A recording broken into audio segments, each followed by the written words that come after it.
All right, Doc Green, the Road Scholar back. Guys, this is going along really, really well and everything. So now we're going to move into the next step, opening a business bank account. Here's why you're going to need to open a business bank account. It is one layer of separation between your personal and your business assets. Also, one layer, you're creating a layer of separation between your personal and your business liabilities and debts and things of that nature. So you want to open up a business account. When do I want to open a bank business account? As soon as you get your EIN number, go down and open a bank account. Here's what you're going to need to take with you to open up a business bank account. You're going to need your social security number, state issued ID. Most of us, that's going to be our commercial CDL. You're going to need your LLC paperwork or your corporation paperwork or your sole proprietor DBA name or whatever it is, however you registered your business. You'll need that with you. And you're going to need your EIN number. Now, if you did an EIN number by mail, then you're probably going to be waiting a few days for your information to come back on an EIN verification letter. You do not have to have that letter to open a bank account. You can still go to the bank, and they have a way of looking up just your number on their computer system to know that it's a legitimate number and that all the information matches and everything. So you can take that information with you, go down, open your bank account, and create another separation. Plus, you're also beginning to start establishing banking credit, and you're also going to start establishing business credit, two separate things again. But that's the paperwork you'll need. Take it down to the bank. You will they'll sit down. It takes a couple hours. It's not as quick as opening a personal account by any means. They're going to they're going to take all your information. They're going to have to fill out all this stuff. It's all going to be verified. They're going to have to go back and verify with the federal government, verify with the state that the LLC actually exists. They're going to make copies of this paperwork.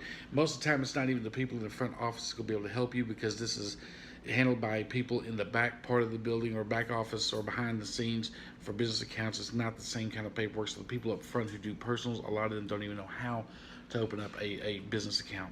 So these are things that you're going to need to take with you.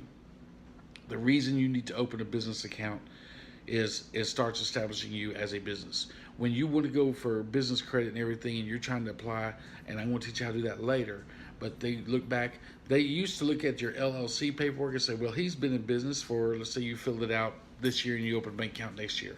Well, he's been in business for a year. The only problem is a lot of people started buying up corporate names and stuff and just putting them on shelves and selling them to other people later on, 5, 6, 7 years later, and because it showed that they were in business for 5 or 6 or 7 years. In all actuality, they were just sitting on a shelf for 5 or 6 or 7 years. Literally, when you incorporate, you get a binder and everything with your minutes that have to be done each year, and who's the officers and everything, and it goes to a big binder, and it literally sits on a shelf. And so if you're not really conducting business, you bring it down once a year. You do a yearly meeting, you sign off your little paperwork, everything. You do this and do that, and you close your binder back up, put it back on the shelf. Wait till next year.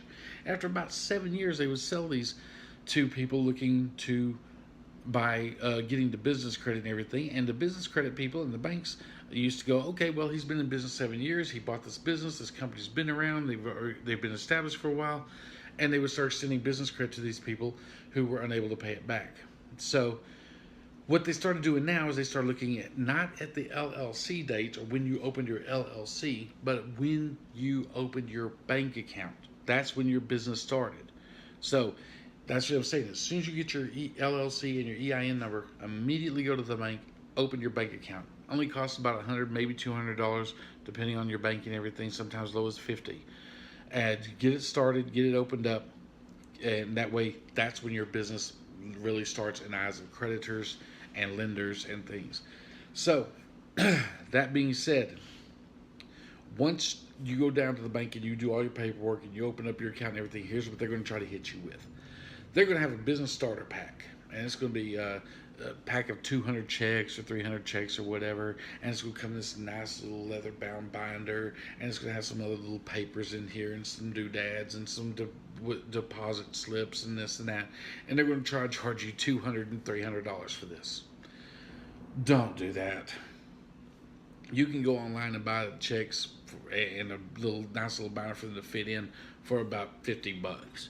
You know, don't spend to $200 or $300 for the bank starter pack. It's not worth it. They may even offer you a rubber stamp with your name on it. Go to Vistaprint, get one made. Whatever.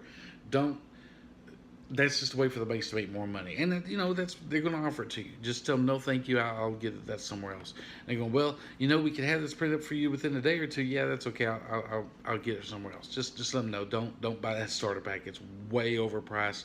Not worth it. You can get it for like literally a tenth of the price off the internet.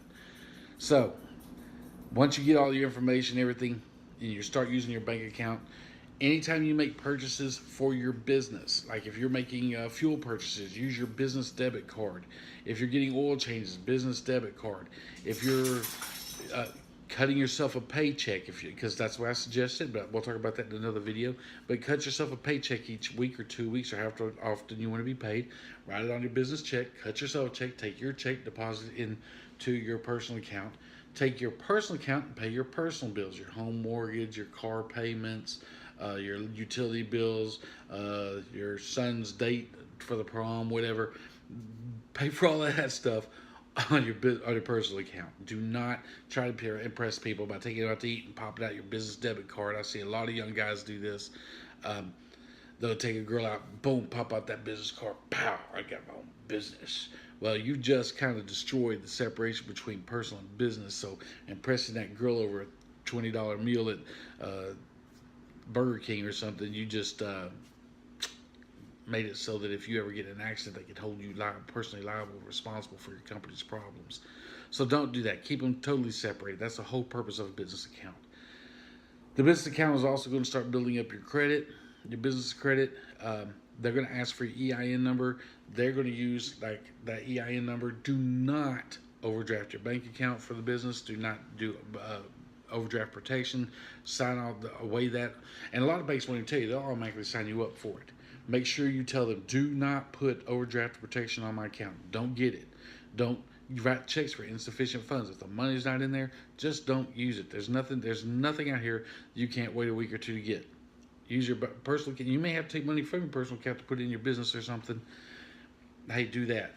But if you're out here in your personal life and you run out of money, don't stop by your business account and draw $30 on your debit card, because that, again, breaks down that transformation. So what you want to do is you want to keep those totally separate. If you don't have enough money to take Sally out for dinner this Friday night and you want to stop by the bank, just tell Sally you can't take her out till next week. Hey, my business kind of got a little tight on money, get some creditors and everything, or I had to get something done on my business. And, Sally's going to respect that a lot more. So that's why you want to create a business account. That's the reason you want to keep these things totally separate. I don't know how else to explain that, guys. You do not want to intermingle these things. Now, there's no video slide or anything on this because, there's just, what am I going to do? Point here, go to the bank. Common sense. Take your stuff with you. All right, guys. The next video is going to be about creating a web presence. I'm a truck driver. I don't need a website. Yes, you do. And I'll explain why when we get to that one. Thanks a lot, guys.